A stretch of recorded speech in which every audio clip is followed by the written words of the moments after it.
Hello, let's do my morning skincare routine. So, isama ko na rin yung aking ginagamit na deodorant for the past 3 months since April and July na. This is the Bellflor na whitening, antiperspirant deodorant spray, and nabili ko lang to sa Watsons. Sobrang ganda nito, pero I think they need to work on their packaging. Sana mas magandang spray kasi may tendency magbuo-buo yung kanilang product dito. Ayun, no, nagki-crystallize na siya. So, I think they need to work with their packaging, but this one is definitely a good deodorant. Bago ako mag-toner, gumamit muna ako ng Nivea Cleansing Bubble Foam. Yun yung gusto kong gamitin dito kasi nakaka-brighten up siya ng face. So, I love it. And then, kilala nyo ako, hindi talaga ako nagto-toner. But lately, I've been loving to use this green caviar toner from Deopores. Natutuwa lang ako dun sa experience. Ayun. And then, yung amoy niya pa is super relaxing. Kaya, ayun, napapa-toner tuloy ako every day and every night. Charot! Ayan. Hindi na ako naulit ng paglagay ng toner pad sa mukha pag nalagay ko na sa leeg. Kasi, syempre, madumi na bakulo. Di ba?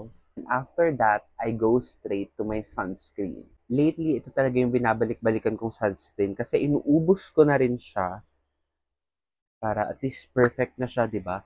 This is the Madagascar Centella Skin 1004 na sunscreen and grabe, sobrang ganda nito kasi it is a hydrating sunscreen. And kahit maglagay ako ng ilang layer with this, hindi ako naglalagkit. Ayan.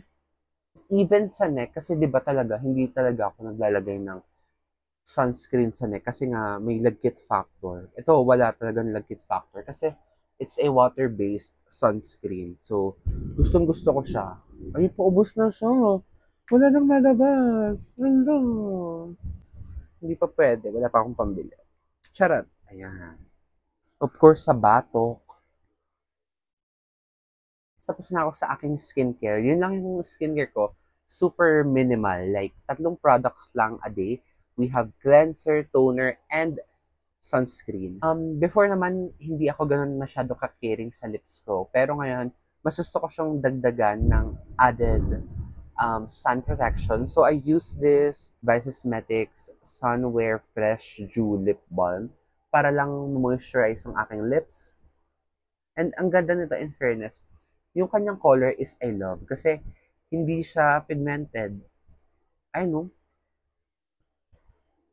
parang meron siyang sheer color. And that's it for my morning skincare routine. And yes, ito talaga yung skincare ko for everyday. Kasi gusto ko minimal lang. That's it. See you on my nighttime skincare routine video. Bye!